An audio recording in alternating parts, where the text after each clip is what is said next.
मैं SP Bhardwaj classes Prayagraj में आपका हार्दिक स्वागत एवं अभिनंदन करता हूं।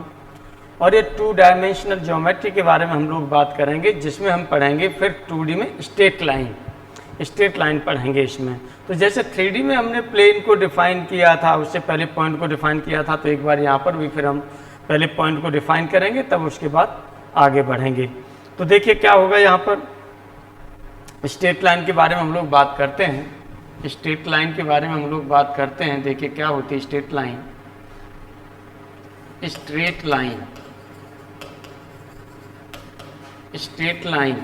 तो चलिए स्ट्रेट लाइन से पहले हम लोग जानेंगे वो किसके बारे में जानेंगे, पॉइंट के बारे में जानेंगे कि पॉइंट क्या होता है। पॉइंट को हिंदी में बोला जाता है बिंदु। बिंदु क्या होता है, इस पर हम लोग बात करेंगे। तो पॉइंट एक ऐसी शेप एंड साइज होती है जिसमें न तो लेंथ होती है, न ब्रेथ होती है, न हाइट होती है, और न ही इसमें कोई एरिया होता है, और न ही ये कोई वॉल्यूम ऑक्यूपाई करता है। तो इस तरह की शेप एंड साइज को जो हम बोलते हैं वो क्या बोलते हैं, पॉइंट बोलते हैं। और पॉइंट लगाने के लिए, इसके रिप्रेजेंटेशन के लिए हमें क्या करना होता है, छोटे से छोटा रिप्रेजेंटेशन देना होता है। इसलिए हम टिप के बराबर, केवल टिप के बराबर इस तरह से रख देते हैं, तो इसी को कह देते हैं कि ये पॉइंट हो गया। ये केवल यहाँ हमने टिप लगा दी, ये टिप्पी को हमने क्या कह दिया, ये पॉइंट हो गया। केवल टिप लगा देंगे, उसी को पॉइंट बोल देते हैं। अब देखिएगा यहाँ पर हम लोग बात करते हैं। तो ये पॉइंट की डेफिनेशन भी आप लिखना चाहेंगे तो आप लिख देंगे, the shape and size which has not length breadth height comma area and volume is known as point. ये पॉइंट होता है। पॉइंट के बाद अब हम लोग किस पर बात करेंगे, पहले हम लोग बात करेंगे रिप्रेजेंटेशन ऑफ ए पॉइंट। वैसे यहीं से पॉइंट में का जब हम लोकस ले लेते हैं पर्टिकुलर डायरेक्शन में, तो वो स्ट्रेट लाइन मिल जाती है। और स्ट्रेट लाइन को लेकर के तब हम वैसे आगे बढ़ाए कि रिप्रेजेंटेशन ये कार्टेशियन एक्सिस के फॉर्म में दिया जाएगा, यानी कार्टेशियन फॉर्म में दिया जाएगा, इंट्रिंसिक फॉर्म में दिया जाएगा, तरह तरह की फॉर्म में उनमें दिया जाएगा। लेकिन पहले ध्यान रखिएगा, पहले पॉइंट आया, पॉइंट के बाद में फिर लाइन की डेफिनेशन आ गई, और बाकी का लाइन पर वर्क बाद में हुआ था। लेकिन स्ट्रेट लाइन की डेफिनेशन आपकी क्या हो गई, पहले आ गई थी। रिप्रेजेंटेशन ऑफ पॉइंट से पहले ही लाइन की डेफिनेशन आ गई थी। तो हम यदि उस वे में भी लेकर के चलेंगे, हम साथ साथ इसलिए बता रहे हैं कि चीजें आपको समझ में तो भी आने लगेंगी। तो पहले आ गई थी, लेकिन चूंकि अभी मैं पॉइंट के बारे में कर रहा हूं, तो पॉइंट के बारे में जितनी भी जो अवधारणाएं हो गई थी, कॉन्सेप्ट्स हो गए थे, पहले मैं उनके बारे में बात कर लूं, उसके बाद में फिर स्ट्रेट लाइन के कॉन्सेप्ट्स के बारे में बात करें। क्योंकि चाहे वो चीज़ पहले आई या बाद में आई, वो एक अलग बात है, हमें सब चीज़ समझनी है। तो ये पॉइंट आपने लिया। अब यहाँ पर हम बात करेंगे रिप्रेजेंटेशन ऑफ ए पॉइंट। यहाँ पर जो हम लोग बात करेंगे वो बात करेंगे रिप्रेजेंटेशन ऑफ ए पॉइंट, यानी किसी पॉइंट का हम निरूपण की बात करते हैं कि इसको निरूपित किस तरह से किया जाएगा, यानी इसका रिप्रेजेंटेशन कैसे किया जाएगा। तो देखिएगा यहाँ पर हम लोग बात करेंगे इसके रिप्रेजेंटेशन के ढेर सारे तरीके हैं, कई तरीके हैं, लेकिन इसमें से कुछ जो मेन तरीके हैं, जो मेन मेथड है, हम लोग यहाँ पर लेंगे, बाकी का बाद में वो करेंगे। चलिए देखिएगा यहाँ पर पहला हमने ले लिया, जो हमारे पास मेथड है वो है कार्टेशियन। कुछ लोग कार्टेशियन बोल देते हैं, कुछ लोग कार्टेशियन बोल देते हैं। तो यहाँ पर जो हम लेते हैं वो क्या है आपका, कार्टेशियन या कार्टेशियन फॉर्म। चलिए कार्टेशियन फॉर्म में पॉइंट को किस तरह से रिप्रेजेंट किया जाएगा, इस पर हम लोग बात करते हैं। तो इसमें क्या था, एक देकार्ते नाम के, सबसे पहले यही फॉर्म आई थी। वैसे आपके देकार्ते नाम के एक मैथमेटिशियन थे आपके पास, और देकार्ते नाम के मैथमेटिशियन ने क्या किया था, 2 लाइंस ले ली थी, 2 लाइंस, और दोनों लाइन में एक हॉरिजॉन्टल रखा, यानी एक क्षैतिज में रखा, और एक वर्टिकल, यानी जो है ये वर्टिकल, हिंदी में वर्टिकल लंबवत, एक लंबवत रखा या ऊर्ध्व लाइन रखी है ना, यानी एक हॉरिजॉन्टल का मतलब क्षैतिज और वर्टिकल का मतलब ऊर्ध्व, यानी लंबवत लाइन रखी। तो चलिए इन्होंने लाइन ले ली थी, ये लाइन ले ली इन्होंने इस तरह से। अब ये दोनों लाइन एक पॉइंट पर इंटरसेक्ट कर रहे थे इस पर, तो इसको कह दिया ऑरिजिन, जिसे 0 0 से डिनोट कर दिया था। इसको कहा गया था ऑरिजिन, यानी मूल बिंदु को क्या कर दिया, 0 0 से डिनोट कर दिया। और इन्होंने जो हॉरिजॉन्टल लाइन थी, इसको एक्स नाम दे दिया, और जो ये था इसे आपने क्या दिया, बाई से रिप्रेजेंट किया। हॉरिजॉन्टल लाइन को जो नाम दिया था एब्सिसा एक्सिस बोला, इसे क्या बोला, एब्सिसा एक्सिस बोला, जिसे हम हिंदी में बोलते हैं भुज अक्ष। और इसको जो बोला था इसे ऑर्डिनेट एक्सिस बोला, ऑर्डिनेट एक्सिस बोला इसे, ऑर्डिनेट एक्सिस बोला इसे। और इसे हिंदी में जो बोला जाता है वो बोला जाता है कोटि अक्ष। इसे हिंदी में बोला जाता है वो क्या बोला जाता है, कोटि अक्ष बोला जाता है। और इसे क्या बोला जाता है, एब्सिसा एक्सिस बोला जाता है। या इसे हम लिखना चाहें तो हिंदी में क्या कहते हैं, भुज अक्ष लिख देते हैं। चलिए बात करते हैं यहाँ पर। फिर इन्होंने क्या किया, फिर इन्होंने क्या किया, इन्होंने कहा कि पहले जब भी हम यहाँ पर चलेंगे पहले एक्स एक्सिस पर चलेंगे, फिर बाई एक्सिस के एलोंग चलेंगे। पहले एक्स एक्सिस पर चलेंगे, उसके बाद बाई एक्सिस के एलोंग चलेंगे। इन्होंने ये रूल बनाया। और जो पहले चलेंगे उसे पहले लिखेंगे, जिस पर बाद में चलेंगे उसे बाद में लिखेंगे। ये इन्होंने रूल बनाया, उनके मन की बात रही होगी, है ना। पहले एक्स एक्सिस पर चलें, बाद में उसमें चलें, तो उसी पर हम लोग चलिए बात करते हैं। अब आप यहाँ पर आइएगा, देखिए जैसे यहाँ पर हमने ये ले लिया, ये ले लिया, यहाँ पर 1 लिया, यहाँ पर हमने मान लिया 2 है, ये ले लिया 3, ये 4 ले लिया, ये 5 ले लिया, ये 6 ले लिया, एंड सो ऑन। क्योंकि इन्होंने जो ओरिजिन ये लाइन थी बाई एक्सिस की, जो इधर एक्स एक्सिस को लिया था, तो इसे तो इन्होंने कहा था ये पॉजिटिव एक्स एक्सिस है, और इधर जो लेफ्ट साइड में लिया इसे बोला नेगेटिव, इसे नेगेटिव एक्स एक्सिस बोला। ऐसे ही एक्स एक्सिस से ऊपर की ओर इसे पॉजिटिव एक्स एक्सिस इन्होंने कहा, और बाकी का नीचे की ओर जो इनको कहा इन्होंने क्या कहा, नेगेटिव। ये क्या कहा, नेगेटिव बाई एक्सिस का, सॉरी, ऊपर आपका है जो पॉजिटिव बाई एक्सिस है, ये नीचे है। तो जिधर पॉजिटिव लिया है उधर हम पॉजिटिव नंबर्स लेंगे, जिधर नेगेटिव लिया है उधर नेगेटिव नंबर्स लेंगे। तो देखिएगा इधर 1 2 3 4 5 एंड सो ऑन चला जाएगा। इधर आपने क्या ले लिया, -1 हो गया, ये -2 हो गया, -1 हो गया, -2 हो गया,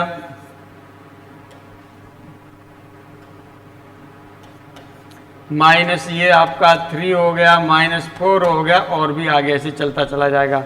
इधर देखेंगे तो ये +1 हो जाएगा, इधर 2 हो जाएगा, 3 हो जाएगा, 4 हो जाएगा, और भी आगे चलते चले जाएंगे। इधर देखेंगे तो ये आपका हो गया -1 हो गया, ये -2 हो गया, -3 हो गया, एंड सो ऑन, और आगे आते चले जाएंगे। अब यहाँ पर यदि आपसे कहा, पहले इन्होंने क्या कहा, पहले हम यहाँ पर चलें, एक्स एक्सिस पर चले 2, तो 2 चले। अब बाई एक्सिस के एलोंग चल गए 2, तो बाई एक्सिस के एलोंग चलेंगे तो यहाँ पर आ गए ये 2 2 चल गए, तो ये जो पॉइंट हो गया, ये पॉइंट हो गया 2 2, यानी ये डिस्टेंस भी यहाँ से 2 है, और ये डिस्टेंस भी आपके पास कितनी है, ये 2 है। देखिए इसके इक्वल चले 2 2, तब ये पॉइंट हो गया आपके पास 2 2। सपोज कर लीजिएगा यदि पहले हमने इस पॉइंट को यहाँ रिप्रेजेंट करना हुआ, ये रिप्रेजेंट करना हुआ, ये पॉइंट कितना होगा, तो पहले आप देखेंगे, पहले एक्स एक्सिस पर 5 चले, तो यहाँ पर आपने 5 लगा दिया, कॉमा कॉमा। दूसरा आप देखेंगे कितना चल रहे हैं 5 के ऊपर, ये 4 तक आ रहे हैं, तो 5 कॉमा कितना हो जाएगा, 4 हो जाएगा। ये 5 कॉमा 4 ले लिया आपने। इसी तरह से सपोज कर लीजिएगा यहाँ पर ये कहा कि 2 कॉमा -3 चलना है, या 3 कॉमा -2 चलना है। चलिए 3 आप ऐसे चले तो -2 चलेंगे, तो नीचे की साइड में चलेंगे, ये पॉइंट आ जाएगा, और ये हो जाएगा 3 -2। 3 ऐसे चले तो 3 पहले ये चले, फिर आपको -2 चलना है, तो -2 देखिए इसी से ऐसे -2 आएंगे, तो ये पॉइंट आ जाएगा -2 के बराबर पर, ये पॉइंट हो जाएगा, ये 3 -2 हो जाएगा।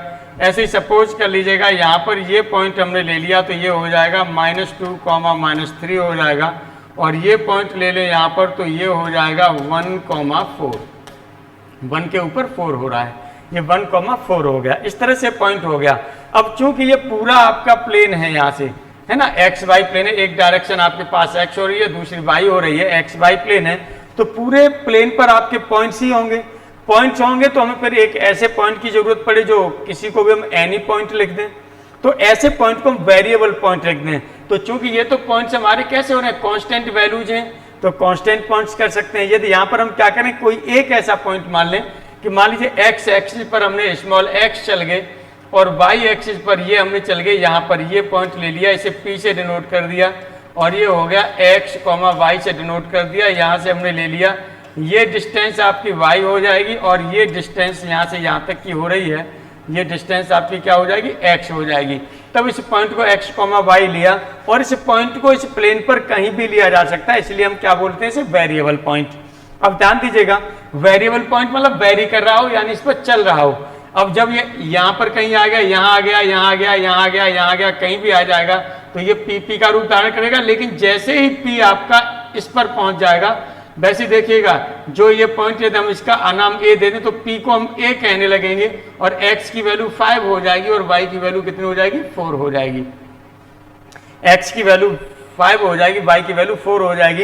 यानी जैसे ही पी पॉइंट इस ए पॉइंट पर पहुंचेगा तो पी पॉइंट किस में कन्वर्ट हो जाएगा, फिक्स पॉइंट में कन्वर्ट हो जाएगा, यानी ए पॉइंट में कन्वर्ट हो जाएगा। तो इस केस में जो भी x y के फॉर्म में इक्वेशन होगी वहां पर हम x और y की जगह पर 4 और 5 और 4 पुट कर सकते हैं। आइए बात करेंगे और भी, अभी तो यहाँ पर हम इनिशियल स्टेट में बात कर रहे हैं। तो चलिए यहाँ पर अब देकार्ते ने ये दिया था, यहाँ पर हम बात कर रहे हैं कि जो पॉइंट P इन्होंने रिप्रेजेंट किया वो पॉइंट P के जो कोऑर्डिनेट हो गए वो लिए x, y। वो क्या ले लिए, x, y ले लिए। अब यहाँ पर हम लोग सेकंड पर बात करेंगे, ये बात करेंगे पोलर फॉर्म। सेकंड पर बात करेंगे, वो बात करेंगे हम पोलर फॉर्म पर बात करेंगे। देखिए पोलर फॉर्म में आपका क्या होता है, पोलर फॉर्म में इन्होंने क्या रूल बनाया था, पोलर फॉर्म में ये कहा कि जैसे एक कोई लाइन ले ली जाए, ये लाइन ले ली और जहां से ये लाइन यहाँ से रे निकली थी इसे, तो इसे बोला, इसको क्या है, ये फिक्स्ड लाइन ले ली थी, एक हॉरिजॉन्टल लाइन थी, हॉरिजॉन्टल लाइन ली जो फिक्स्ड लाइन है और इसको बोला गया इनिशियल लाइन। इस फिक्स्ड लाइन का जो नाम दिया था वो दिया इनिशियल लाइन, ये इनिशियल लाइन दे दिया। यहाँ पर जो ये पहला इनिशियल पॉइंट था इसको P से डिनोट कर दिया और इसको नाम दे दिया था पोल। इसको नाम क्या दे दिया, पोल। इसे O से डिनोट कर दिया, सॉरी इसे O से डिनोट कर दिया और नाम इसका क्या दे दिया, पोल नाम दे दिया, O से डिनोट कर दिया। अब कोई भी पॉइंट है, मान लीजिए ये पॉइंट आपका हो रहा है, ये पॉइंट आपको लेना है P, इसके कोऑर्डिनेट लेने हैं। तो इन्होंने क्या किया है, मैथमेटिक्स में हम जानते हैं क्या है, मैथमेटिक्स क्या कहता है, हम सच लिखेंगे, सच के सिवा कुछ नहीं लिखेंगे, वही सच्चाई ढूंढनी है, वही सच्चाई देखेंगे। यदि यहां से एक फिक्स्ड एंगल पर, यदि यहां से हमें देखना है तो ये फिक्स एंगल हमको दिखाई दे रहा है, इसी एंगल पर देखेंगे तभी ये P पर सीधी नजर पड़ेगी, नहीं तो आगे पीछे हो जाएगी। यदि P पर हमें पहुंचना है तो यहाँ से एक फिक्स डायरेक्शन में हमें चलना होगा और फिक्स डिस्टेंस चलना होगा। यदि इस डिस्टेंस से कम चले तब भी पॉइंट P नहीं मिलेगा और इस डिस्टेंस से ज्यादा चल गए तब भी पॉइंट P नहीं मिलेगा। ऐसे ही फिक्स एंगल पर चलेंगे तभी P मिलेगा, यदि उस एंगल से कम चले तब भी P नहीं मिलेगा और उस एंगल से अधिक चल गए तब भी P नहीं मिलेगा। इसीलिए आपने क्या किया, यहाँ पर देखिएगा, इसको ये मिला दिया, इसे डिस्टेंस हमने मान ली क्या है R और ये एंगल हो गया थीटा, एंगल हो गया थीटा। इसे सही तरह से मिलाएंगे, थोड़ा सा टेढ़ा हो गया ये मुझसे, तो चलिए इसे बोला जाता है वेक्टोरियल एंगल, इसे बोला जाता है वेक्टोरियल एंगल बोला जाता है। और इसे जो डिस्टेंस है OP है, इसे बोला जाता है रेडियस वेक्टर, इसे बोला जाता है रेडियस वेक्टर। तब पॉइंट P को जब हम पोलर फॉर्म में लेते हैं तो ये R और थीटा इनसे डिनोट कर देते हैं, R और थीटा से डिनोट कर देते हैं। तो ये हो जाएगा इस तरह से, पोलर फॉर्म में पॉइंट P को जो लिख सकते हैं, पॉइंट P को लिख सकते हैं, ये हो जाएगा आपका R, थीटा। अगली इक्वेशन जो आती है हमारी नंबर 3, वो आती है पैरामेट्रिक फॉर्म। थर्ड जो आती है वो क्या आती है, पैरामेट्रिक फॉर्म। पैरामेट्रिक फॉर्म में क्या होगा, पैरामेट्रिक फॉर्म में पोलर फॉर्म और कार्टेशियन फॉर्म को मिला के लिख दिया जाए। यानी पैरामेट्रिक फॉर्म में पैरामीटर होगा और दो फॉर्म लगा दी जाती हैं, दो को मिक्स कर दिया जाता है, दो को क्या कर दिया जाता है, अक्षर मिक्स कर दिया जाता है और उसमें क्या होता है, पैरामीटर होता है, पैरामीटर होता है, तो उसे हम पैरामेट्रिक फॉर्म बोलते हैं।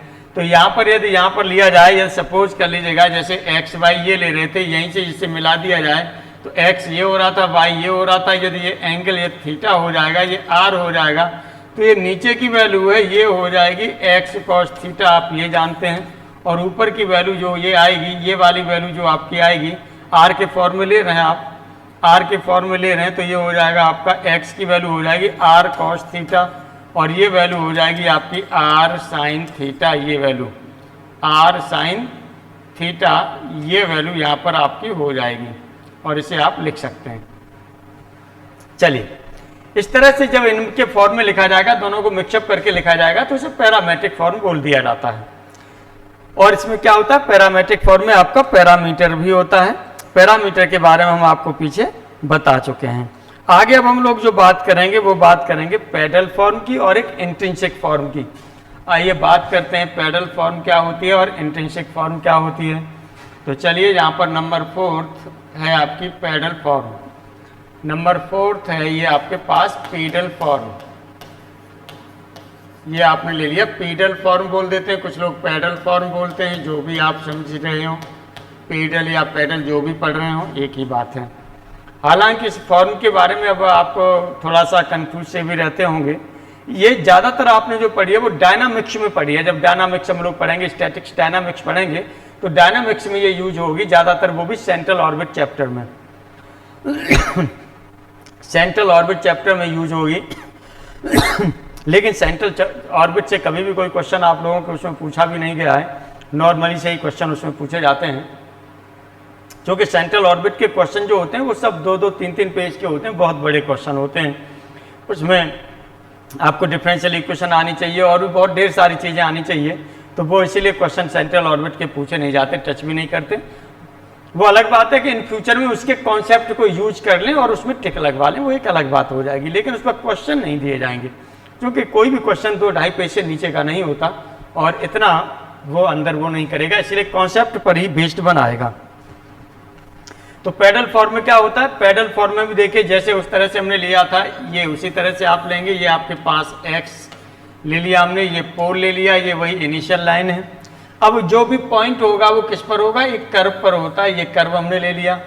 अब इस कर्व पर ये हमने पॉइंट ले लिया कि ये पॉइंट है हमारे पास, कोई पॉइंट P है, इससे हमें लिखना है कि इसके कोऑर्डिनेट क्या होंगे। तो इसमें भी क्या है, देखिए उसी तरह से इसमें क्या लिया गया कि इस पर टेंजेंट ड्रॉ कर दिया गया, ये टेंजेंट ड्रॉ कर दिया गया। अब देखिएगा यदि पॉइंट कोई दूसरा यदि हम यहाँ पर ले लेंगे, पॉइंट यदि हम दूसरा यहाँ पर ले लेंगे,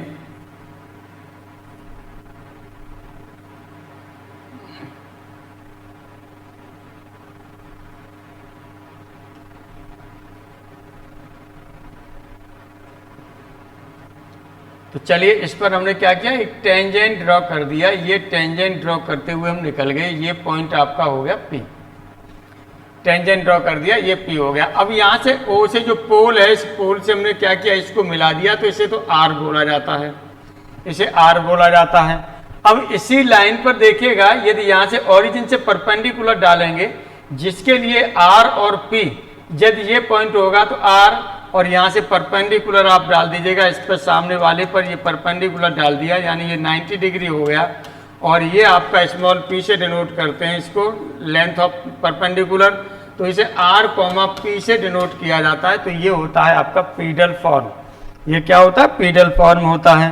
तो चलिए पॉइंट P को इसमें लिखेंगे हम, इस फॉर्म में पॉइंट P को जो लिखेंगे वो लिखेंगे आपका r, small p, r, small p हम लिख देते हैं। अब आइए हम लोग यहाँ पर बात करते हैं 5th नंबर पर, और 5th नंबर में जो हम लेते हैं वो लेते हैं intrinsic form. Intrinsic form, intrinsic form के बारे में हम लोग बात करते हैं। इंट्रिंसिक फॉर्म, देखिए इंट्रिंसिक फॉर्म में आपका क्या होता है, इंट्रिंसिक फॉर्म में क्या किया था, जैसे आपके पास वहाँ कार्टेशियन फॉर्म में थी, दो परपेंडिकुलर लाइन थी, दोनों परपेंडिकुलर लाइन लेनी, एक एक्स एक्सिस एक वाई एक्सिस की तरह से। इन्होंने क्या किया, एक जो लोएस्ट पॉइंट था, वो लोएस्ट पॉइंट, इस कर्व का लोएस्ट पॉइंट किस पर रखा, इसी पर रखा, लोएस्ट पॉइंट आपका इसी पर रखा।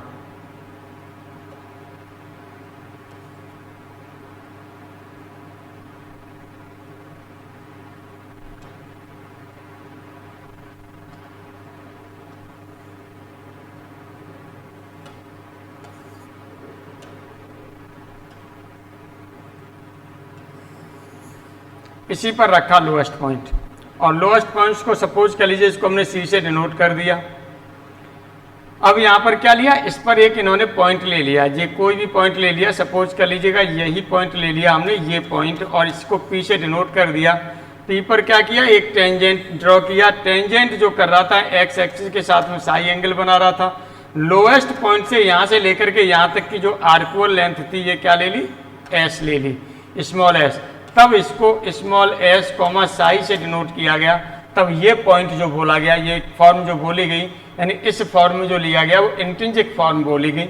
इस तरह से यहाँ पर हम बात करते हैं P जो इंट्रिंसिक फॉर्म में पॉइंट P होता है वो क्या होता है, एस कॉमा साई के फॉर्म में होता है, एस कॉमा साई के फॉर्म में होता है। ये उम्मीद करता हूँ कि ये आप लोगों का क्लियर हो गया होगा, एस कॉमा साई के फॉर्म में।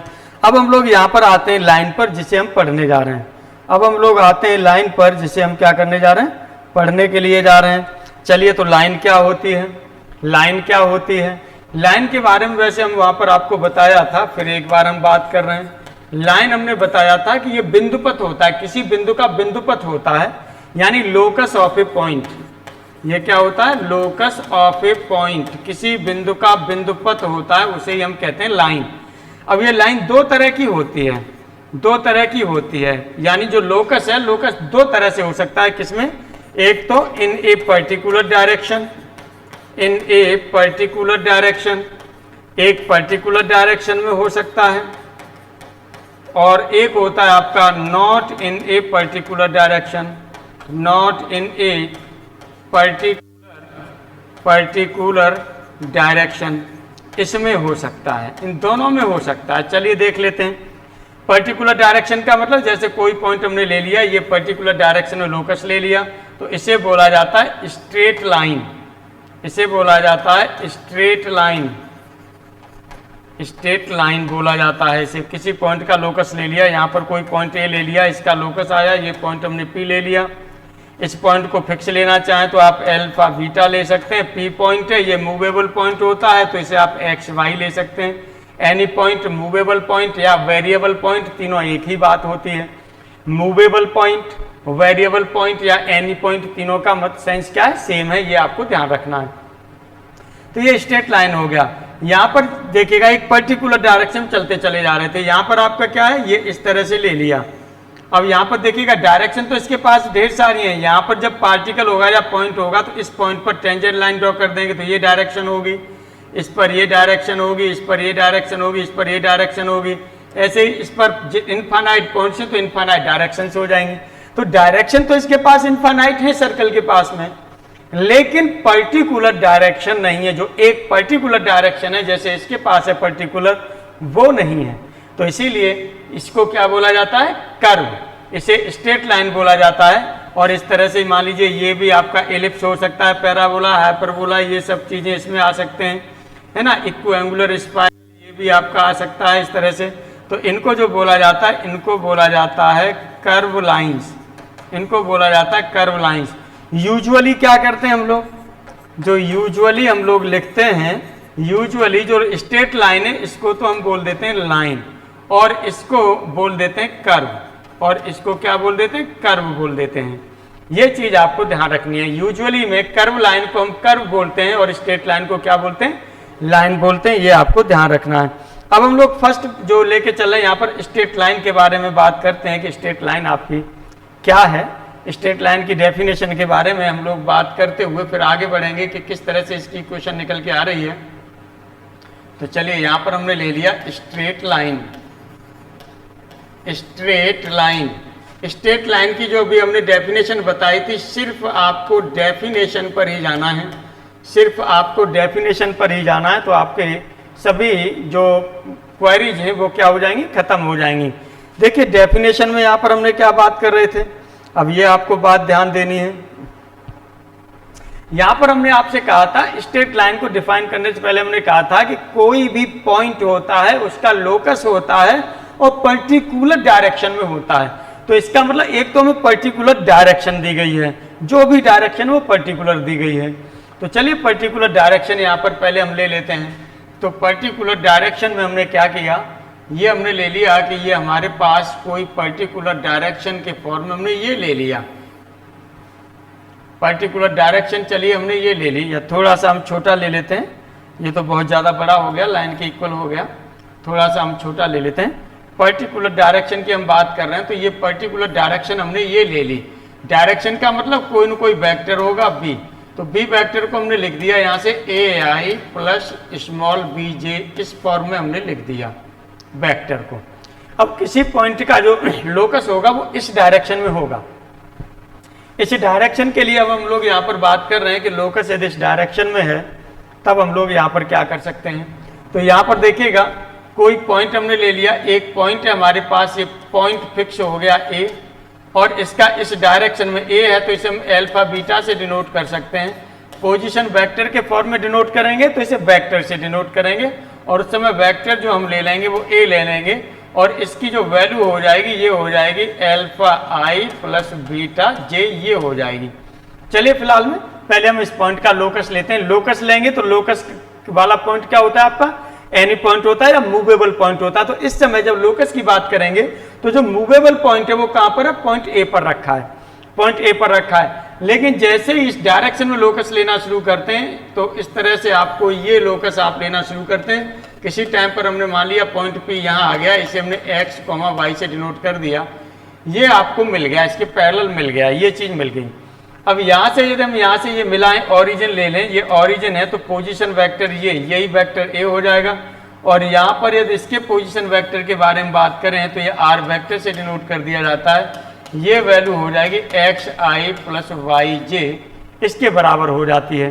क्योंकि पोजीशन वेक्टर हम क्या करते हैं, जो भी कोऑर्डिनेट होते हैं ओरिजिन के सापेक्ष इसको हम खींच देते हैं, वेक्टर खींच देंगे, और जो ये वेक्टर होता है, ये वेक्टर जो ये कोऑर्डिनेट होते हैं इसमें आई जे के लगा दीजिएगा, एक्स कोऑर्डिनेट के साथ आई लगाइए और वाई कोऑर्डिनेट के साथ जे लगा दीजिए, तो उस वेक्टर के रिप्रेजेंट करने लगता है, वेक्टर को रिप्रेजेंट करने लगता है। आइए अब स्ट्रेट लाइन में, अब यहाँ पर हम लोग वही बात करेंगे, मैथमेटिक्स क्या कहता है, हम सच लिखेंगे, सच के सिवा कुछ नहीं लिखेंगे, वही सच्चाई आपको यहाँ पर लिखनी है। तो सच्चाई आप क्या है, ये है सच्चाई कि जो हमारे पास ये वेक्टर हो रहा है, जो एपी वेक्टर है, ये कोलिनियर होगा बी वेक्टर के साथ में या पैरेलल होगा।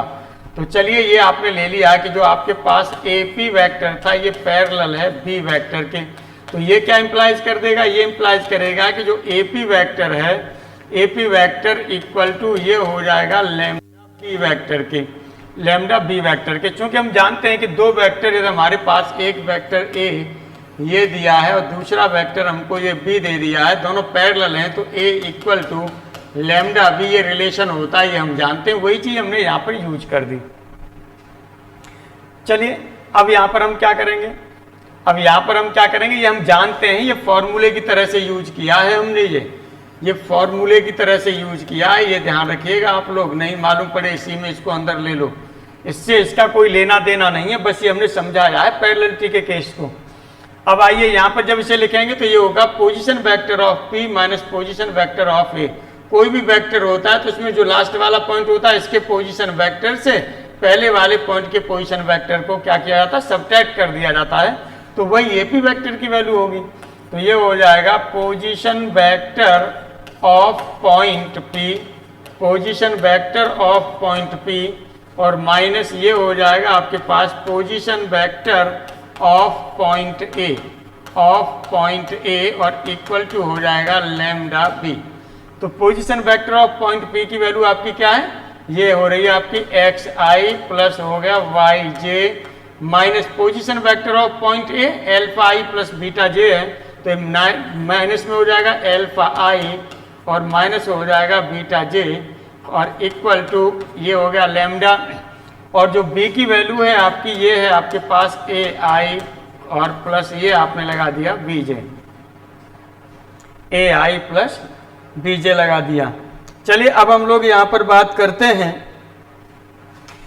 i और i, इन दोनों को एक साथ कर दें तो ये हो जाएगा x माइनस एल्फा आई हो गया प्लस y माइनस बीटा आपका इस तरह से क्या हो जाएगा, j हो जाएगा, जे वाले टर्म्स आपने एक साथ कर दिए, ये साथ कर दिए, इक्वल टू लैम्डा का अंदर मल्टीप्लाई कर दीजिए तो लैम्डा ए आई हो जाएगा प्लस लैम्डा बी आपका क्या हो जाएगा, जे हो जाएगा। दोनों साइड के कंपैरिजन कर दीजिए, आई के कोफिशिएंट की आई के कोफिशिएंट के साथ, यहाँ आई का गुणांक x माइनस एल्फा है, इक्वल टू यहाँ पर आपके पास क्या है, लैम्डा ए है तो ये लैम्डा ए कर दिया। दूसरा यहाँ देखेंगे जे का गुणांक y माइनस बीटा है, इधर आपके पास लैम्डा बी है, लैम्डा बी कर दिया। अब लैम्डा की वैल्यू यहाँ से निकालें तो ये हो जाता है x minus alpha upon a equal to lambda हो जाता है, और कॉमा यहाँ से देखेंगे तो y minus beta upon b equal to lambda हो जाता है। दोनों को कंबाइंड फॉर्म में कर दिया जाए तो इन कंबाइंड फॉर्म, चलिए इन कंबाइंड फॉर्म में हम लोग बात कर रहे हैं। कंबाइंड फॉर्म में बात करते हैं तो देखिए ये भी लैम्डा की वैल्यू है, ये भी लैम्डा की वैल्यू है, तो ये हो जाएगा आपका x minus alpha equal to y minus beta upon b, और इक्वल टू आप चाहें तो लैम्डा लिख सकते हैं, नहीं तो ये आपका हो गया। यहाँ से अब आप क्या करेंगे, क्रॉस मल्टीप्लाई कर दीजिए। क्रॉस मल्टीप्लाई करेंगे तो ये हो जाएगा आपके पास बी एक्स हो गया माइनस एल्फा बी हो गया इक्वल टू ए वाई हो गया, और माइनस ये हो जाएगा ए बीटा हो गया। इन दोनों को हम इधर ट्रांसफर करके ले आए, इन दोनों को हम इधर ट्रांसफर करके ले आए, तो चलिए इधर ट्रांसफर करके ले लेते हैं। तो इधर ट्रांसफर करके आपका क्या हो जाएगा, ये हो जाएगा आपके पास, ये आपके पास हो जाएगा, यहाँ से इधर ट्रांसफर करेंगे तो ये बी एक्स आपका हो गया, ये आपने लिखा यहाँ पर बी एक्स लिखा, और ये आपने लिखा माइनस ए वाई लिख दिया, और ये हो गया आपका प्लस ए बीटा हो जाएगा, और माइनस एल्फा बी हो जाएगा इक्वल टू 0। अब यहाँ पर देखिएगा, ये तो बी की जगह पर हम लिख दें यहाँ पर कैपिटल ए लिख दें, capital A X, plus minus A की जगह पर हमने कैपिटल लिख दिया, वाई लिख दिया, और प्लस इसकी जगह पर लिख दिया सी, और इक्वल टू हो गया 0, हो गया 0, ये हो गया।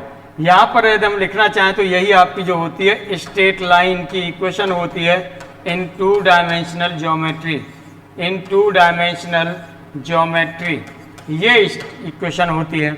यहाँ पर देखिएगा, बल्कि यहाँ पर लिख दीजिएगा वेयर, यहाँ पर आप दिखा दीजिएगा जो कैपिटल ए है वो आपका स्मॉल बी के इक्वल है, कैपिटल बी है ये स्मॉल ए के इक्वल माइनस ए के इक्वल है, और यहाँ से जो सी की बात हम कर रहे हैं, ये सी आपके पास क्या है, सी है आपके पास ए बीटा माइनस एल्फा बी के इक्वल है।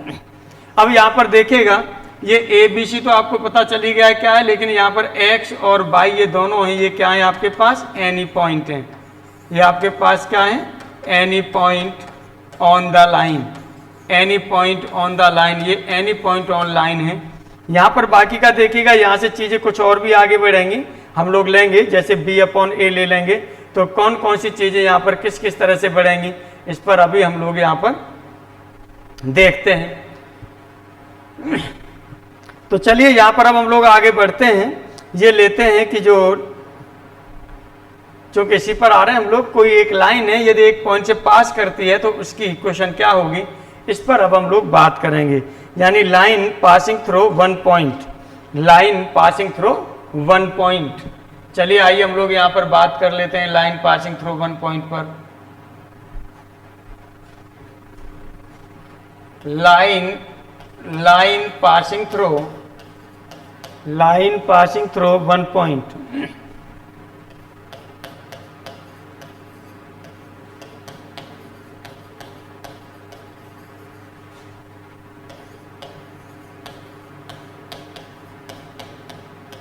लाइन एक पॉइंट से पास करती है तब उसकी इक्वेशन क्या होगी, इस पर अब हम लोग बात करेंगे। बहुत सिंपल चीज़ है, कोई दिक्कत नहीं है, ले लीजिए क्या है।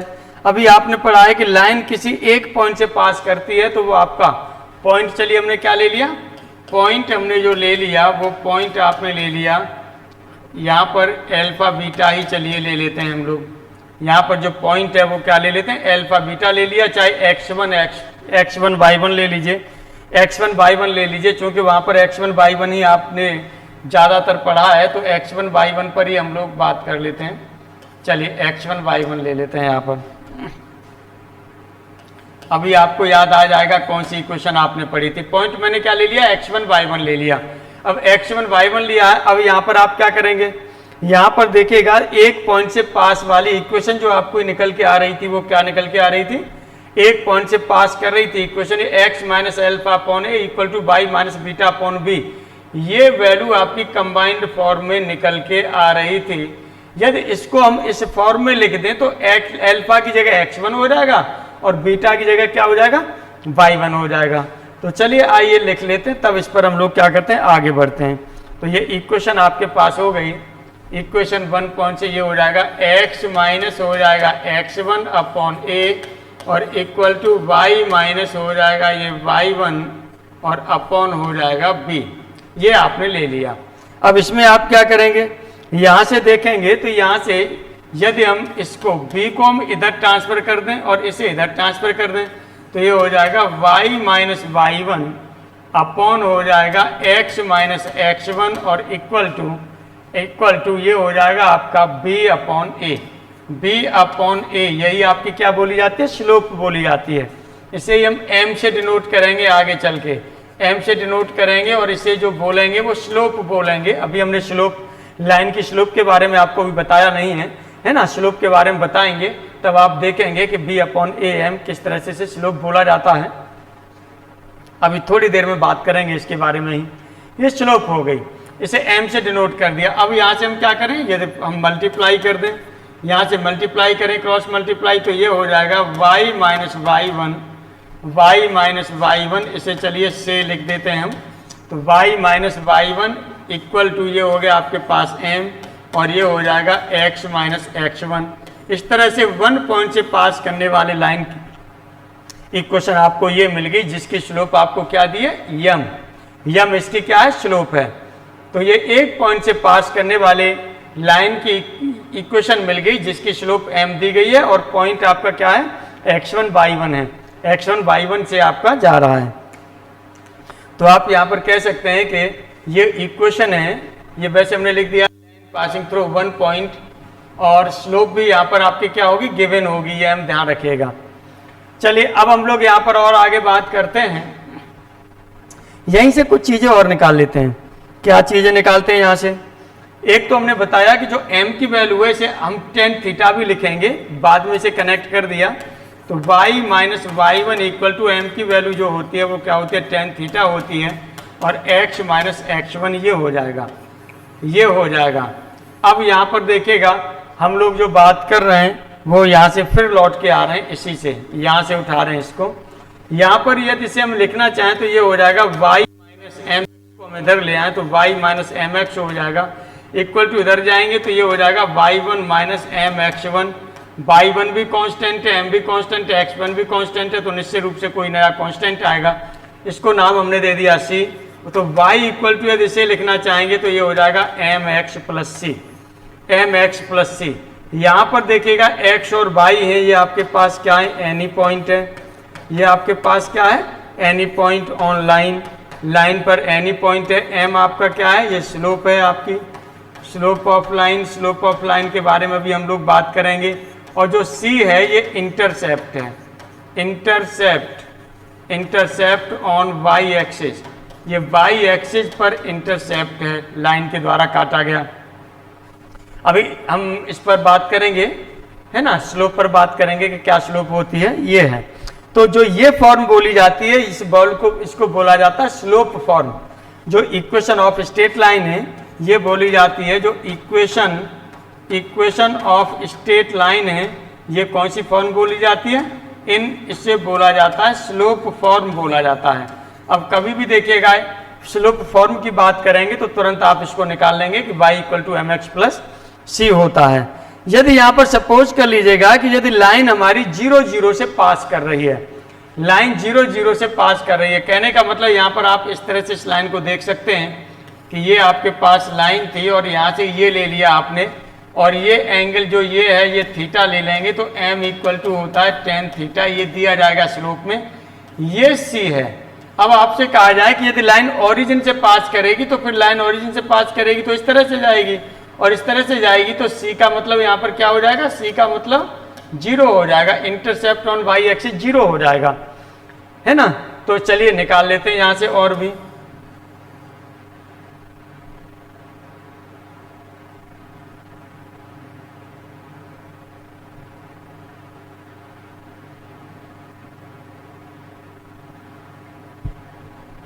चलिए और भी निकाल लेते हैं हम लोग यहाँ से।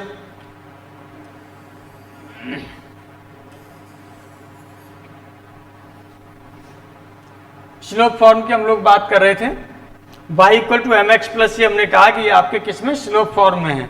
अब यहाँ से कुछ और भी चीज हम लोग ले लेते हैं कि ये हम कहाँ से पास करा रहे थे, ओरिजिन से पास करा रहे थे। If line passes through passes through origin, यानी ऑरिजिन से पास करता है तो ज्योमेट्रिकली आपको दिखाई दे रहा है सी की वैल्यू 0 होगी। इसका मतलब सी की वैल्यू क्या हो जाएगी? 0 हो जाएगी। एक में निकाल के भी दिखा देता हूं, यदि ये पास करेगा तो जो इक्वेशन ऑफ लाइन है, जो एनी पॉइंट होगा वो कहां हो जाएगा? 0 0 पर होगा। भाई ऑरिजिन से पास करेगा तो x और y जब पास करेगा तो कहां होगा? ये 0 0 पर होगा।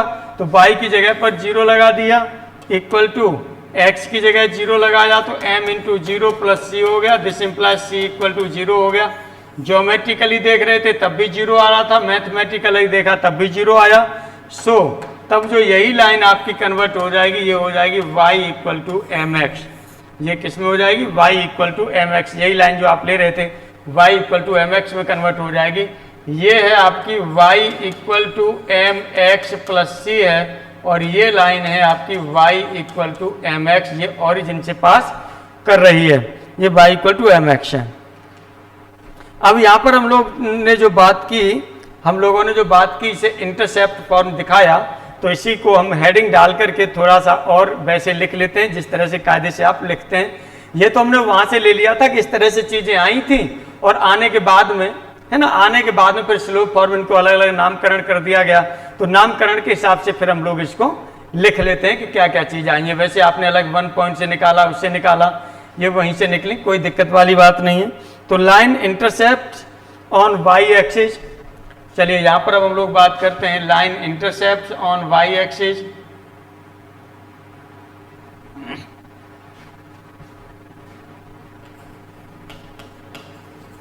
लाइन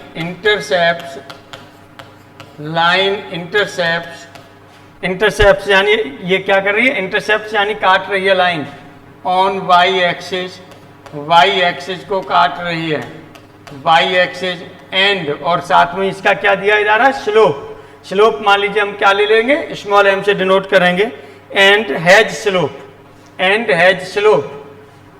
अब एम इसमें मत लिखिएगा, नीचे लिख लेंगे एंड हैज स्लोप, और ये स्लोप भी रखी हुई है, तब इसकी इक्वेशन क्या होगी? ये हम लोगों को फाइंड करना होता है, हम लोगों को फाइंड करना होता है। निकाल तो लिया ही था आपने, वो चीज़ निकलेगी, लेकिन अब इसे दूसरे तरीके से भी फाइंड किया जा सकता है। देखिए कैसे फाइंड किया जा सकता है, इस पर हम लोग बात कर लेते हैं, वही चीज़ निकल के आएगी। ये आपके पास x एक्सिस हो गया, ये आपके पास y एक्सिस हो गया। एक लाइन आपने ले ली, ये है इंटरसेप्ट, आपको ये दिया जा रहा है कि c यहाँ से इंटरसेप्ट हो रहा है, ये ओरिजिन पॉइंट हो गया जो 0 0 हो गया। यहाँ से जो इसकी स्लोप है वो स्लोप आपने क्या ले ली? m ले ली, जिसे आप tan थीटा भी लिख सकते हैं, और ये एंगल होगा tan थीटा होगा। स्लोप के बारे में अभी बताऊंगा मैं, है ना, थोड़ा बस वेट और करिए, स्लोप के बारे में बताऊंगा। ये tan थीटा हो गया। तो यहाँ पर है तो स्लोप जो आपको दिया जा रहा है वो क्या दिया जा रहा है? एक तो आपको दे दी है स्लोप, और स्लोप आपने लिखी है m, और इंटरसेप्ट आपको दिया है ये intercept on y axis, on y axis, intercept on y axis दे दिया, वो स्मॉल सी दे दिया। यदि इस पॉइंट को हमने कैपिटल, चलिए इसे हमने c से डिनोट कर दिया, तो ये कोऑर्डिनेट इसके हो जाएंगे 0, c, 0, स्मॉल c हो गया, जो ये स्मॉल ये होगा, ये 0, स्मॉल c हो गया, ये हो गया पॉइंट। अब इसका मतलब जो ये लाइन है, ये लाइन इस 0, c से पास करके जाएगी, तो पहले हम लाइन की इक्वेशन लिख लें और 0 c से क्या करा दें? पास करा दें। तो चलिए इक्वेशन ऑफ लाइन हम यहाँ पर क्या होगी आपकी? ये हो जाएगा equation of line, equation of line. पहले यहाँ से पॉइंट लिख लीजिएगा, ये पॉइंट भी दिखा दीजिएगा। जो पॉइंट आपके पास c हो रहा है, ये c, 0 हो रहा है, c वो सॉरी 0, c हो रहा है।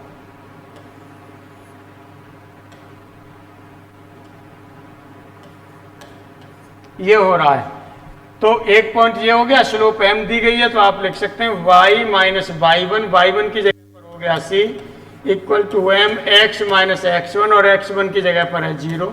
इस तरह से आप देखेंगे तो ये हो जाएगा y equal to M X plus C. एक इस तरह से भी ये आपकी वैल्यू निकल के आ गई, y equal to M X plus C, ये भी निकल के आ गई। अब यहाँ पर देखिएगा आपको क्या क्या दिया गया है, x और y दिए गए हैं, ये आपको एनी पॉइंट दिए गए हैं। ये आपके पास क्या है? एनी पॉइंट है, कहाँ पर है? ऑनलाइन लाइन पर एनी पॉइंट है। m क्या है? ये स्लोप है आपकी, स्लोप ऑफ लाइन। ये स्लोप है, और सी आपका क्या है, ये इंटरसेप्ट है। ये आपके पास है intercept on y axis, y axis पर कटा अंतःखंड लाइन के द्वारा, या लिख सकते हैं by the line, intercept by the line on y axis. इस तरह से भी इसे आप लिख सकते हैं, कोई दिक्कत वाली बात नहीं है।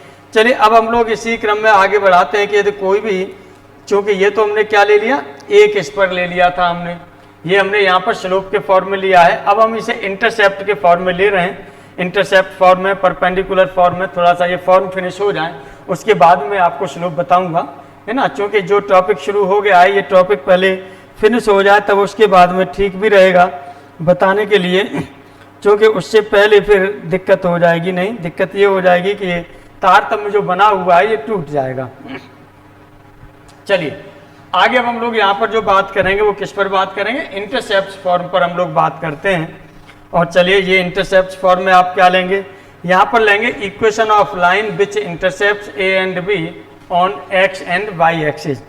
तो यहाँ पर इसी को हम क्या कहते हैं, इंटरसेप्ट फॉर्म बोला जाता है। Equation of line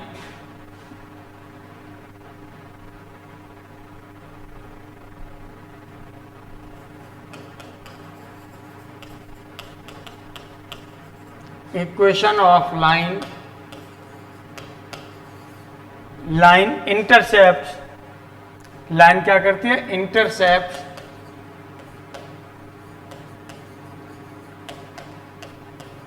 on, intercept, ये इंटरसेप्ट करती है on x and y axis, x and y axis, x और वाई एक्सिस पर ये क्या करती है, कुछ अंतःखंड काटती है।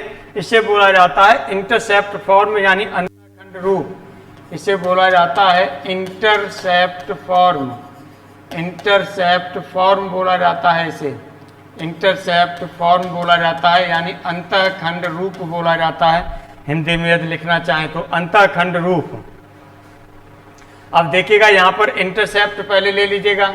इंटरसेप्ट आपका क्या है, एक्स एक्सिस पर लेंगे और वाई एक्सिस पर लेंगे। तो यहाँ पर आपने ले लिया इंटरसेप्ट, इंटरसेप्ट चूंकि वो कह रहा है कि दो इंटरसेप्ट दिए गए हैं, तो intercept on x axis, intercept on x axis की बात करेंगे तो ये पॉइंट आप, ये क्या हो जाएगा, स्मॉल ए मान लिया हमने।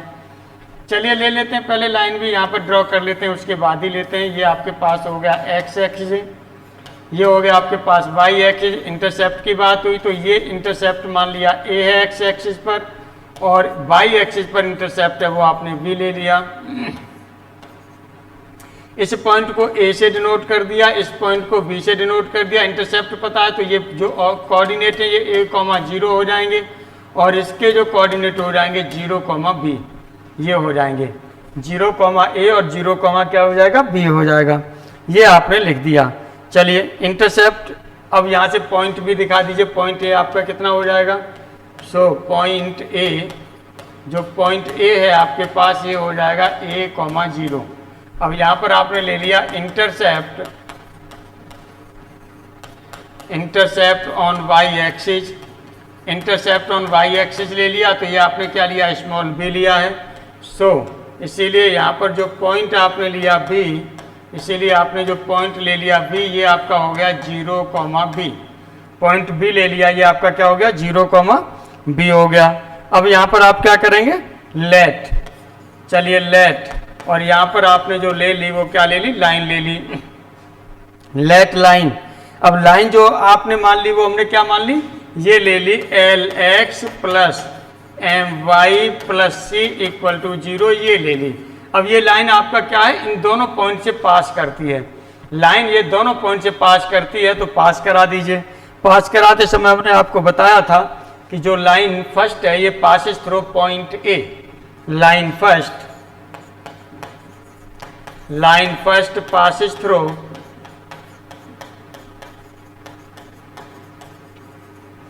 Line first passes through point A, point A यानी आपका a, 0 से पास कर रही है, a, 0 से आपकी क्या कर रही है, पास कर रही है। a, 0 से पास करेगी तो ये क्या हो जाएगा, जब x और y की जगह पर x की जगह a और y की जगह 0 लगाएंगे तो ये हो जाएगा आपका एल ए हो जाएगा plus m into 0 plus c equal to 0। इस तरह से यहाँ से आप वैल्यू देखेंगे तो ये l की वैल्यू जो निकल के आएगी, l की वैल्यू यदि निकल के आएगी तो ये आपकी निकल के आएगी माइनस सी अपॉन ए। इसी सिमिलरली इसी तरह से जो आपके पास लाइन है, ये लाइन सेकंड थ्रो, ये लाइन सेकंड थ्रो कहाँ से होगी, पॉइंट बी से होगी जो 0, बी है। तो यहाँ से जो वैल्यू आपकी निकल के आएगी वो निकल के आएगी m equal to minus c upon b. अब ये l और m की वैल्यू इक्वेशन फर्स्ट में पुट कर दें। Put the values of L and M in equation first.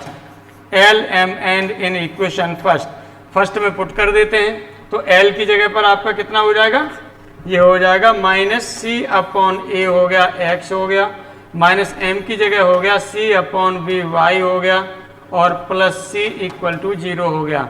अब यहीं से यदि आप इसे इम्प्लाइज कराना चाहें तो आप इम्प्लाइज करा सकते हैं। c सभी में से कॉमन हो जाएगा, ये नेगेटिव है, दूसरे साइड में जाएंगे पॉजिटिव हो जाएंगे तो x upon a plus y upon b equal to 1, ये आपका निकल के आया। ये क्या है, इंटरसेप्ट फॉर्म, ये है आपकी intercept form of straight line. Straight line की इंटरसेप्ट फॉर्म है। यहाँ पर देखिएगा x और y आपके पास क्या है, ये एनी पॉइंट है आपके पास, ये आपके पास क्या है, any point on the line.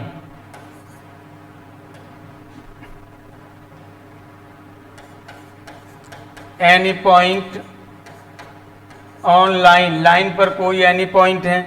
और ए आपका क्या है, ए, ये ए है आपका इंटरसेप्ट, ये आपके पास इंटरसेप्ट ए और बी ले रहे हैं, चलिए दोनों ले रहे हैं। Intercept on x and y axis, x and y axis, x और वाई एक्सिस पर ये आपके क्या हैं, इंटरसेप्ट हैं। ये आपको यहाँ पर ध्यान रखना है अच्छे तरीके से। इसी तरह से यहाँ पर अब हम लोग बात करेंगे परपेंडिकुलर फॉर्म की भी बात होगी। Equation of line in parametric form में यदि हम लिखना चाहें तब हम क्या लिखेंगे, पैरामेट्रिक फॉर्म में इक्वेशन ऑफ लाइन लिखना चाहें तब क्या लिखेंगे।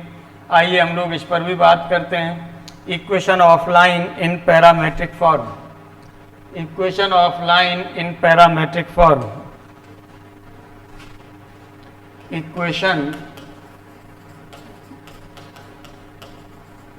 Equation of line in parametric form.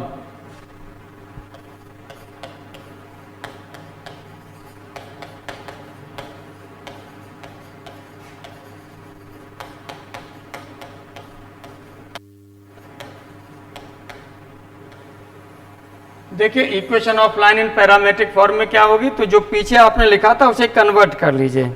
पीछे आपने क्या पढ़ा था, y माइनस, आपने ये लिया था y minus y1 equal to M x minus x1, ये लिया था।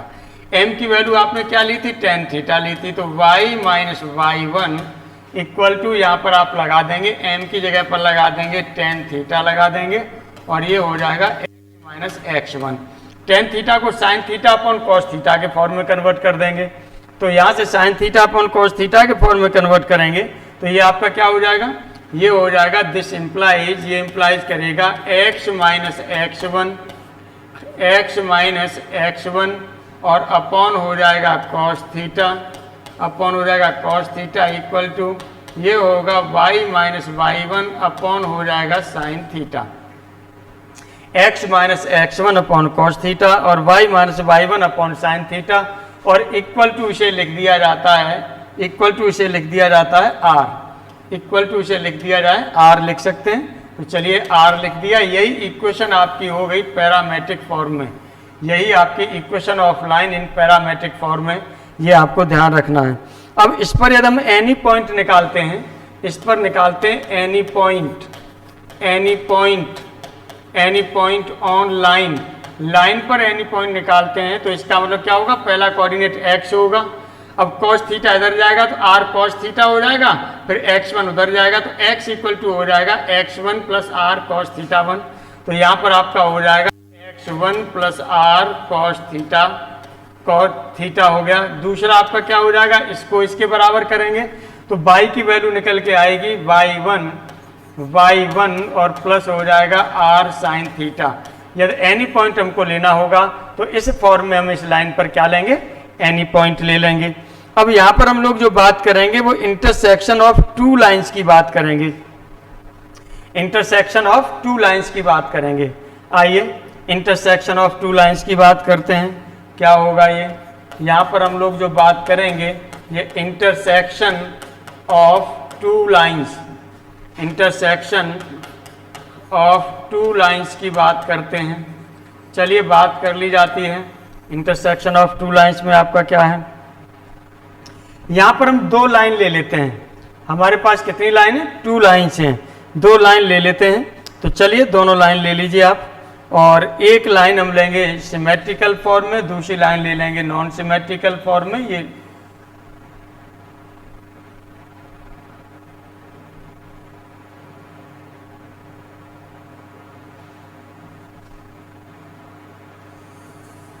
ये दो लाइन ले ली हमने, दो लाइन ले ली। सपोज कर लीजिएगा कि ये लाइन हमने ले ली फर्स्ट और एक लाइन हमने ले ली, ये ले ली सेकंड।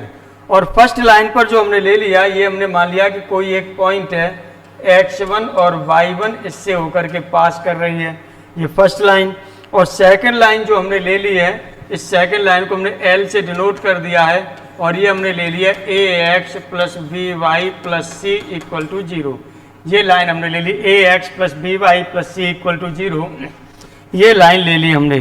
तो चलिए यहाँ पर हम लोग लाइन्स ले लेते हैं, लाइन्स ले लें। पहली लाइन हम क्या ले रहे हैं, x1 y1 से पास कर रही है, तो ये हो जाएगा x माइनस x1 अपॉन हो जाएगा cos थीटा और इक्वल टू ये हो जाएगा y माइनस y1 अपॉन हो जाएगा साइन थीटा इक्वल टू, आप r लिखना चाहें तो लिख सकते हैं, नहीं भी लिखेंगे तो कोई दिक्कत वाली बात नहीं है।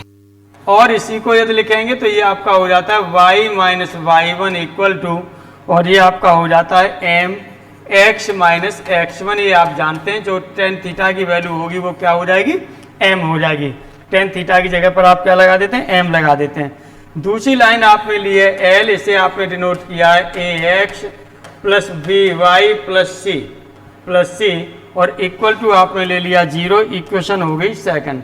अब आप देखिएगा कि यदि इस लाइन का आप एनी पॉइंट निकालते हैं, इसका एनी पॉइंट कोई निकाला आपने और इसका एनी पॉइंट, चूंकि हमें इंटरसेक्शन पॉइंट चाहिए, हमें क्या चाहिए, इंटरसेक्शन पॉइंट चाहिए। किसका इंटरसेक्शन पॉइंट चाहिए, इन दोनों का इंटरसेक्शन पॉइंट चाहिए जो दोनों लाइन है। इसके इंटरसेक्शन के लिए जब देखिएगा इसका फर्स्ट लाइन का एनी पॉइंट आप चलेगा, सेकंड लाइन का एनी पॉइंट चलेगा, लेकिन फर्स्ट लाइन का एनी पॉइंट और सेकंड लाइन का एनी पॉइंट एक जगह मिल रहे हैं। तो इसका मतलब इन दोनों को यदि हम यहाँ मिला दें तो ये निश्चित रूप से इंटरसेक्शन पॉइंट ही देगा। निश्चित रूप से क्या देगा, ये इंटरसेक्शन पॉइंट ही देगा। हमने आपको बताया कि इसका फर्स्ट लाइन का एनी पॉइंट यहाँ पर आ जाए, सेकंड लाइन का एनी पॉइंट यहाँ पर आ जाए तो अब इसे सेम हो गए, यानी इस पॉइंट पर लाइन फर्स्ट और लाइन सेकंड सेम हो गई। इसका मतलब यदि इस लाइन का एनी पॉइंट निकाल के इसमें यदि हम लगा देंगे तो इंटरसेक्शन पॉइंट को शो करना चाहिए। सो सिंपल, वही चीज हमने यहाँ पर बोला है। तो इसे किस तरह से हम लोग यहाँ पर लगाएंगे ये देखिएगा। तो एनी पॉइंट आप निकाल चुके हैं कि एनी पॉइंट किस तरह से आप ले सकते हैं, वो वैल्यू यहाँ पर आप लगा सकते हैं। तो चलिए लगा दीजिएगा, और यदि चाहें तो यहाँ पर आर भी डिनोट कर ही दीजिए एनी पॉइंट के लिए। तो यहाँ एनी पॉइंट लिख दीजिएगा पहले। एनी पॉइंट कितना हो जाएगा, तो चलिए एनी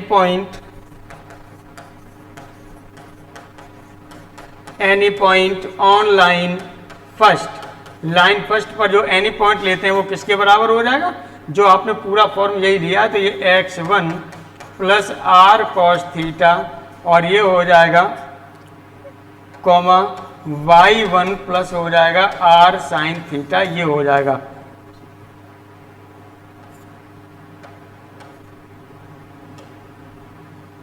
ये हो गया। अब यहां पर हम क्या करेंगे, अब ये एनी पॉइंट लाइन फर्स्ट को क्या कर, ये लाइन सेकंड को क्या करेगा, सेटिस्फाई करेगा। तो चलिए यहां पर आप लिख देंगे, ये पेज चेंज कर दे रहा हूं,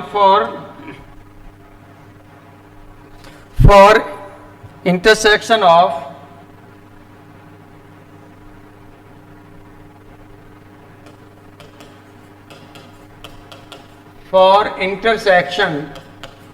intersection of lines first and second, lines first and second. First and second के लिए क्या बताया था, any point on line first satisfy करना चाहिए किस पर, सेकंड पर। तो any point on line first, चलिए क्या होना चाहिए, any point on line first should satisfy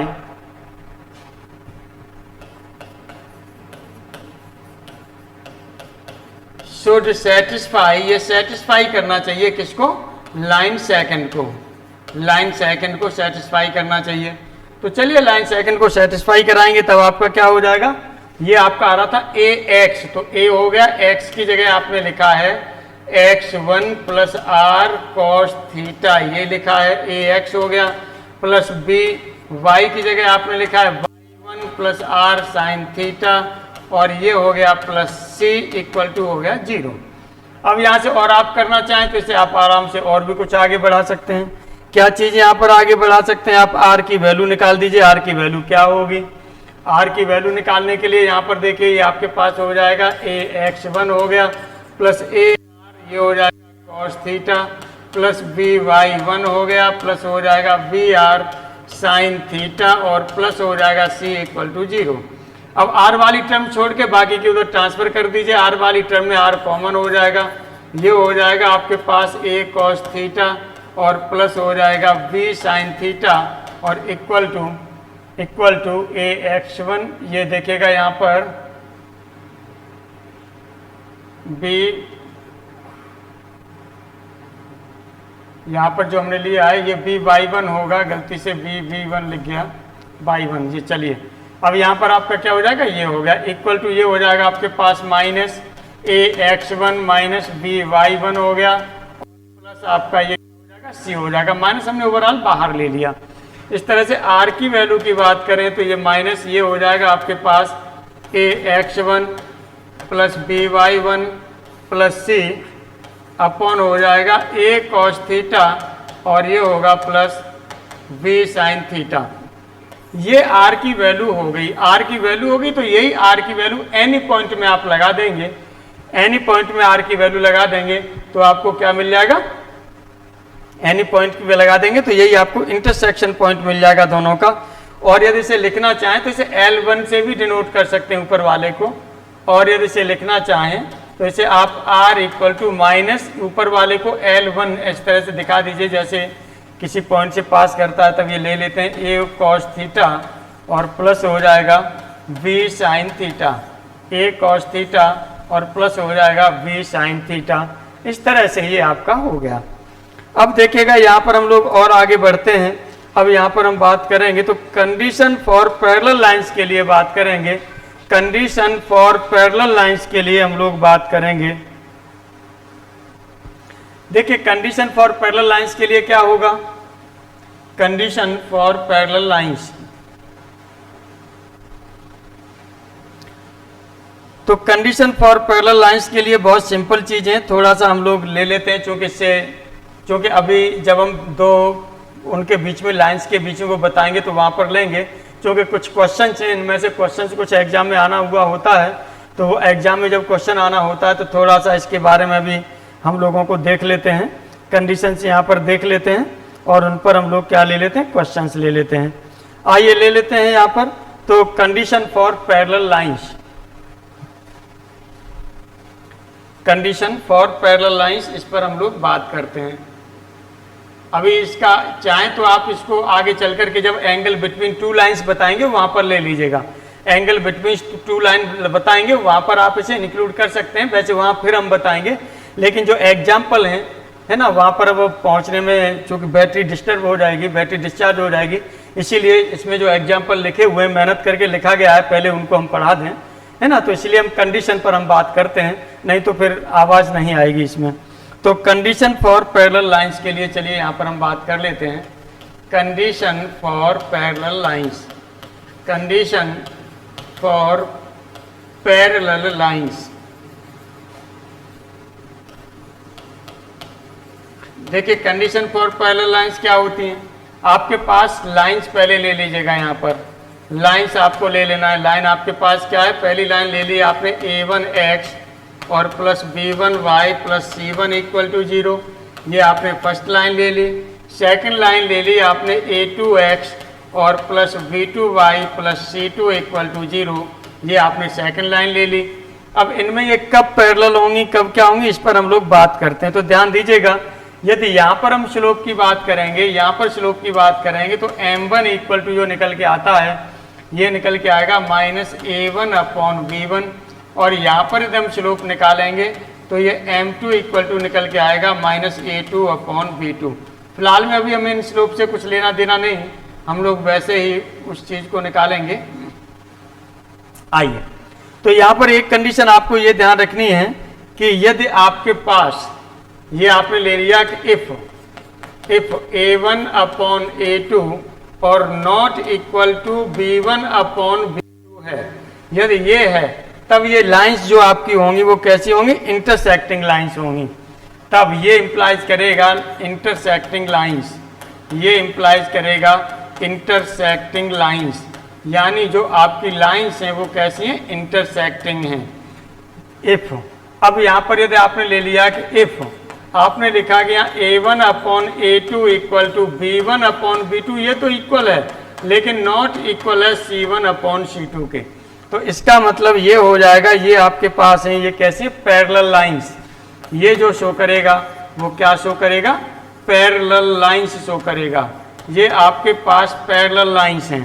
इसी तरह से इफ, यदि यहाँ पर ध्यान दीजिएगा कि यदि a1 upon a2 equal to b1 upon b2 equal to c1 upon c2, ये तीनों ही रेशियो इक्वल हैं, a1 upon a2 equal to b1 upon b2 equal to c1 upon c2, तो ये पैरेलल लाइन का मतलब क्या होता है, पैरेलल लाइंस का मतलब होगा ये लाइन है और ये लाइन है, ये दोनों लाइन हो गई, ये पैरेलल लाइंस हो गई।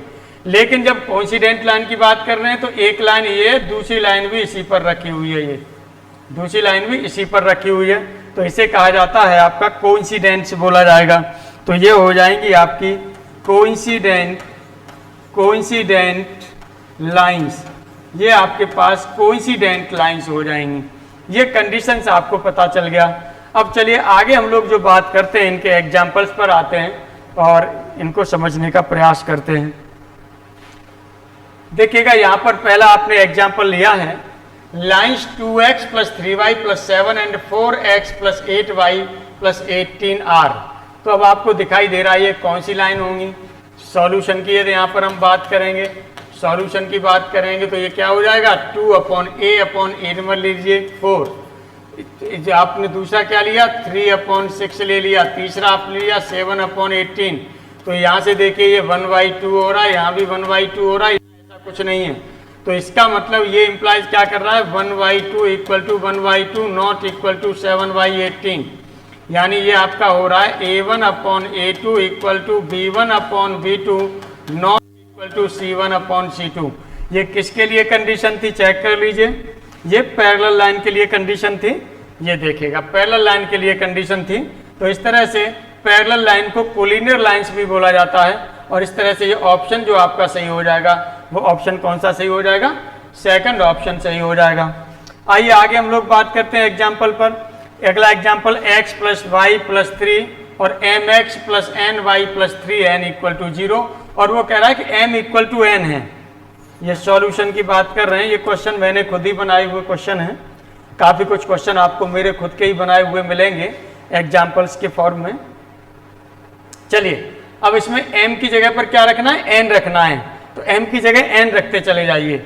ये हो जाएगा, यहाँ से देखिए x का कोफिशिएंट 1, यहाँ पर आपका क्या है x का कोफिशिएंट m, दूसरा आपने लिखा y का कोफिशिएंट 1 और वहाँ पर n है, n किसके बराबर है, m के बराबर है, और तीसरा आपने लिया 1, ये तीसरा यहाँ पर 3 है और वहाँ पर आपका हो रहा है 3n की जगह पर हम क्या लगा देंगे, m लगा देंगे। अब देखिए 3 से 3 कैंसिल हो जाएगा, तीनों कैसे हो रहे हैं, इक्वल हो रहे हैं, 1 upon m equal to 1 upon m equal to 1 upon m। इसका मतलब ये क्या हो जाएगा, कोइंसिडेंट हो जाएगा। ध्यान दीजिएगा पैरेलल या not coincident, non coincident, parallel या नॉन कोइंसिडेंट लिख देगा तो दोनों में से एक सही होगा, ठीक है, चाहे पैरेलल लिखेगा चाहे नॉन कोइंसिडेंट लिखेगा, जो भी लिख देगा, ठीक है, दोनों में से कोई भी ऑप्शन वो लिख सकता है, उसके लिए आपको दिक्कत वाली बात नहीं होनी चाहिए। अब यहाँ पर हम लेते हैं for which value of lambda lines इतने एंड इतने आर कोइंसिडेंट्स। लेमडा की कौन सी वैल्यू होगी जिसके लिए ये लाइंस कोइंसिडेंट होंगी। आइए इसके भी सॉल्यूशन के बारे में हम लोग बात कर लेते हैं। इसके सॉल्यूशन में क्या हो जाएगा, कोइंसिडेंट की बात कर रहा है तो ये हो जाएगा 2 अपॉन लेमडा, एक्स के कोफिशिएंट अपॉन एक्स का कोफिशिएंट इक्वल टू होना चाहिए वाई का कोफिशिएंट अपॉन वाई का कोफिशिएंट, ये 6 हो गया, और इक्वल टू जेड का, जेड जो लास्ट में है आपका कांस्टेंट अपॉन कांस्टेंट, कोइंसिडेंट है। तो अब यहाँ से देखिएगा, यहाँ से एकदम करेंगे तो लेमडा इक्वल टू कितना हो जाएगा, यही ले लीजिए, लेमडा इधर ट्रांसफर कर दिया, 2 इंटू 6 अपॉन 3 हो जाएगा, 3 से 2 हो जाएगा, 3 से 2 हो जाएगा। तो इस तरह से आप देखेंगे दिस इम्प्लाइज लेमडा की वैल्यू हो जाएगी, वो क्या होगी, 4 होगी। लेमडा की वैल्यू आपके पास होगी वो क्या हो जाएगी, 4 हो जाएगी। इस तरह से ये आपने निकाल दिया। अब देखिएगा हम लोग यहाँ पर जो बात करेंगे वो बात करेंगे कॉनकरेंट लाइंस पर। यहाँ पर जो हम लोग बात करेंगे वो किस पर बात करेंगे, कॉनकरेंट लाइंस पर बात करेंगे। ये 3 लाइन आपको कॉनकरेंट दी गई हैं।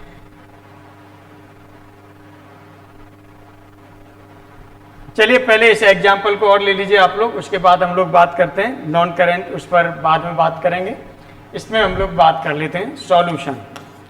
कोइंसिडेंट लाइंस आपको बताई नहीं है, अब नेक्स्ट डे में आएंगी। For which value of lambda lines, ये दोनों लाइंस आपको दे दी are not coincident. Not coincident का मतलब एक्स का कोफिशिएंट एक्स के कोफिशिएंट के इक्वल, यानी 2 अपॉन 8 हो गया, इक्वल टू यहाँ से कितना हो जाएगा, 3 अपॉन 12 होना चाहिए, इक्वल टू 7 अपॉन होना चाहिए 14 लेमडा। नॉट कोइंसिडेंट की बात कर रहा है तो नॉट इक्वल टू ये होना चाहिए। अब यहाँ से कोई सी भी लगा दीजिए तो ये कितना हो जाएगा, 7 से ये 2 बार कैंसिल हो जाएगा, यहाँ से 3 से ये 4 बार हो जाएगा, 2 को इधर लाएंगे या लेमडा को इधर ले जाइए तो लेमडा नॉट इक्वल टू हो जाएगा 4 अपॉन 2, तो लेमडा नॉट इक्वल टू हो जाएगा 2। यानी कौन सा ऑप्शन सही हो गया, ये सेकंड ऑप्शन सही हो गया। इसी में यदि ऊपर वाले ये सेम क्वेश्चन है, ऊपर का ये सेम है, एग्जाम्पल 5 में ये ऊपर की सेम वैल्यू है, लेकिन एग्जाम्पल के जो आपके ये हैं जो ऑप्शन है वो अलग अलग दे दिए हैं। वो कह रहा है कि जो लेमडा की वैल्यू है वो क्या हो सकती है, अकेली 2 हो सकती है। यहाँ पर कह रहा है रियल नंबर में से 2 घटाएंगे, यानी 2 को छोड़ के बाकी का सब हो जाएगा, तो यही ऑप्शन हो जाएगा जो फंक्शन में पढ़ाया था। भाई अकेला 2 नहीं है, अकेला 0 नहीं है, नॉन ऑफ दीज नहीं है, चूंकि रियल नंबर में से लेमडा की वैल्यू 2 को छोड़ दिया जाए बाकी की सब है। लेमडा की वैल्यू 2 को छोड़ दिया जाए तो बाकी की क्या हो जाएगी, सब हो जाएगी। 2 को छोड़ करके बस 2 नहीं रखना, 2 रख देंगे तो कोइंसिडेंट हो जाएगा, और 2 नहीं रखेंगे तो कोई बात नहीं, कोई दिक्कत नहीं। तो इस तरह से यहाँ पर ये भी ऑप्शन आपका कौन सा हो गया, सेकंड ऑप्शन सही हो गया। इसी के साथ आज की क्लास हम लोग यहीं पर ऑफ करते हैं। Thank you.